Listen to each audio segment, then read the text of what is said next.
Do you ever look at someone and wonder what is going on inside their head? Well, I know. I know at least Ruby's head.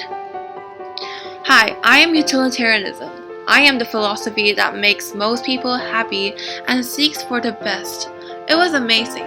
Just Ruby and me. Forever. Until. Hello, I am the philosophy that does what is right. Hello, I'm the philosophy that focuses on flourishing. I am preferred by most Christians. Who are you? I am the philosophy that focuses on the greatest amount of happiness for the greatest amount of people. I help decide what to do in morally conflicting situations and decisions. I act by doing what is helpful for most people.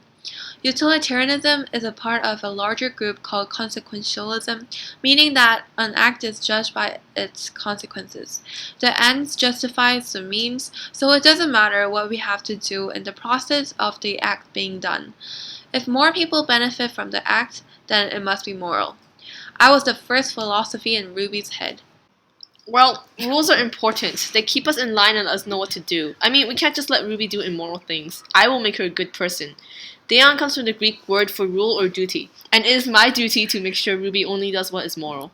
Ha! Wow, I'm pretty sure Ruby cares about me the most. I am discovered by reason, acquired by practice, and I am commonly found in a community of character, which is like family, friends, and more. That sounds like it's too much. Why not just stick to the rules? It requires no thought. What if you're in a moral dilemma? It doesn't matter, the rules stay in place. Wow, so you're just gonna blindly follow them? It won't even matter what happens in the end? It's what's best. What about you then? Not everyone can be happy. Well, we're just trying to make them as happy as possible. But it's relative to everyone. What will you do when you're the one that doesn't end up happy? I guess I'll just have to deal with it. At least I won't have any moral dilemmas. Okay, that isn't true. Once we practice our virtues enough, they become second nature to us. We will instinctively know what to do because it's been practiced so much. So, if you're not happy with the decision, then what? It doesn't matter. It's what's best according to our virtues. If it's the moral thing to do, I don't see why I wouldn't be happy with the results. And at least it's not as much of a blind leading the blind scenario you got there. Well, we follow them because we know that the rules are there to guide us. And it's something we personally agree with. So what if we don't care about the consequences? The consequence is the most important part. I care about people's feelings.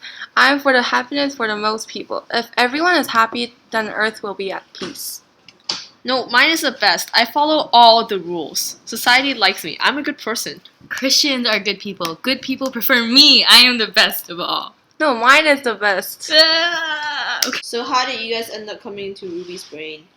Ruby was reading a book about John Stuart Mill and Jeremy Bentham, who are two main thinkers of me.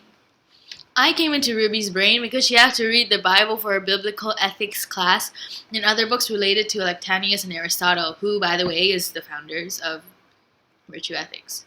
Well, Ruby was introduced to me after she learned that rules are important sources that organize the society. Besides, she also learned about Immanuel Kant, who practically came up with the golden rule they taught her. What's the golden rule? It's a basic principle to ensure success in general or in a particular activity.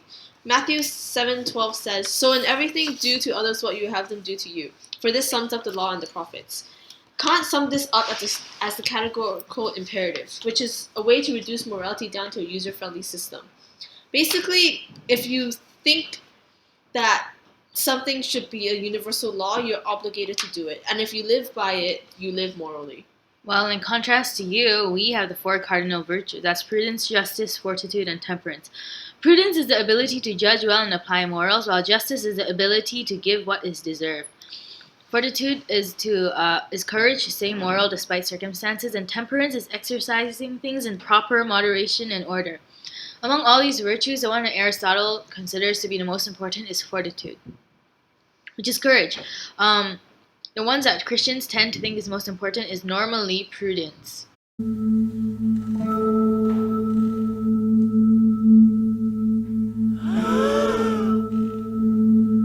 Okay, this is weird. Why? What's wrong about that? That's just a disgrace. It's against the biblical law. Wait, guys, we should look at this problem with prudence. The cardinal virtue, FYI. If being a homosexual gives someone the most pleasure and makes them happier than it is, then it is supported by Mill's stress of human happiness. But what about the society?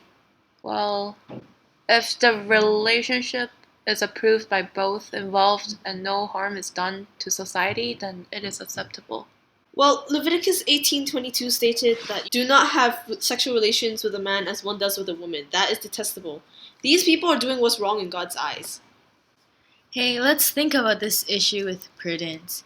Homosexuality was decriminalized in China in 1997 and was declassified as a mental disorder in 2001. The law doesn't really care about this issue, and I guess it doesn't really matter. And Hebrews 8:13 says, by calling this covenant new, he has made the first one obsolete, and what is obsolete and outdated will soon disappear. I say that freedom should be protected and we should be able to do what we want within limits. Well, Romans 1:26-27 claims that women exchange natural sexual relations for unnatural ones, and in the same way, the men also abandon natural relations with women. So it says that homosexuality is unnatural and therefore it's not right. Well, I can't judge them. I mean, people can't. Being homosexual is a part of them. They can't change it at will. Well, Mill also said free scope should be given to varieties of character. Just because people have different opinions and aren't acting what is considered normal in society, it does not make what they are doing wrong. Well, I think what the Bible says is more important than your Mill quotations. How can you insult me? I'm just saying that the laws give a more absolute way of action.